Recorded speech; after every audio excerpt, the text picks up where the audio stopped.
Hello guys, this is Manish Saini and you are watching Sankalp academy. और आज हम बात करने वाले हैं बादल फटने के बारे में। आखिर क्यों बार बार ये बादल फट रहे हैं, और साथ साथ हम यहाँ पर ये भी देखने वाले हैं कि ऐसी कौन कौन सी घटनाएं हमारे देश में घटी हैं जिनकी वजह से यहाँ पर बादल फटा है। कारण और प्रभाव क्या रहा है, और कौन कौन सी चुनौतियाँ हमारे सामने होती है जब किसी क्षेत्र में बादल फटता है, और आगे की राह हमारी क्या होने वाली है। हम समझेंगे पूरे गणित को बादल फटने के। और आप हमें टेलीग्राम पर भी ज्वाइन कर सकते हैं। टेलीग्राम पर जो हमारा चैनल है वो संकल्प एकेडमी के नाम से ही वहाँ पर उपलब्ध है। तो चलते हैं अपने वीडियो की ओर। हाल ही में देश के कई इलाकों में बादल फटने की भीषण घटनाएं देखी गई हैं, और इसके चलते जालमाल की काफ़ी क्षति हुई है। भारी बारिश के बाद अब पहाड़ों पर नदियां उफान पर हैं, और देश के कई हिस्सों में खराब मौसम और भारी बारिश से लोगों को काफ़ी समस्याओं का सामना करना पड़ रहा है।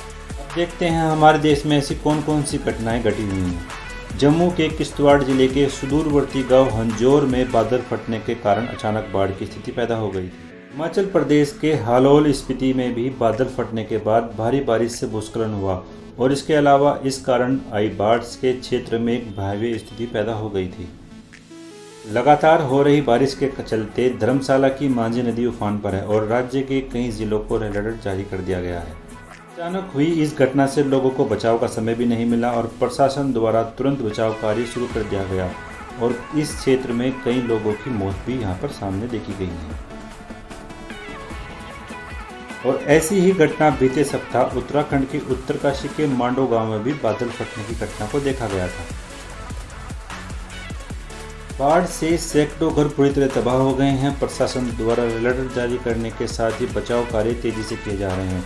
बचाव कार्यों में आ रही दिक्कतें, और जम्मू कश्मीर में चुनाव नदी का जलस्तर काफ़ी बढ़ गया है। स्थानीय लोग भी अपने स्तर पर बचाव कार्य में जुटे हुए हैं। अब समझते हैं बादल फटने के पीछे के गणित के बारे में। यह जो तकनीकी शब्द है बादल फटना वास्तव में सबसे तेज बारिश के लिए यह मुहावरा प्रयोग में किया गया है। यह एक तकनीकी शब्द है, और वैज्ञानिक तौर पर ऐसा नहीं होता कि बादल गुब्बारे की तरह या किसी सिलेंडर की तरह फट जाता है। अगर उदाहरण के तौर पर समझें तो इस तरह का पानी से भरा गुब्बारा अगर फूट जाए तो एक साथ एक जगह बहुत तेज़ी से पानी गिराता है। ठीक वैसी ही स्थिति बादल फटने की घटनाओं में देखी गई है। इसे घटना को क्लाउड बर्स्ट या फ्लैश फ्लड भी कहा जाता है। तो अब जानते हैं कब घटित होती है यह घटना। बादल फटने की घटना तब घटित होती है जब भारी मात्रा में नमी वाले बादल एक जगह इकट्ठा हो जाते हैं, और ऐसा होने से वहाँ मौजूद पानी की बूंदें आपस में एक साथ मिल जाती हैं, और बूंदों का भार इतना ज़्यादा हो जाता है और बादल की डेंसिटी बढ़ जाती है। डेंसिटी बढ़ने से अचानक तेज बारिश यहाँ पर शुरू हो जाती है।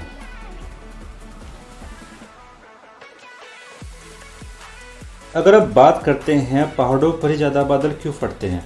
दरअसल पानी से भरे बादल जब हवा के साथ आगे बढ़ते हैं तो पहाड़ों के बीच फंस जाते हैं, और पहाड़ों की ऊंचाई इसे आगे नहीं बढ़ने देती।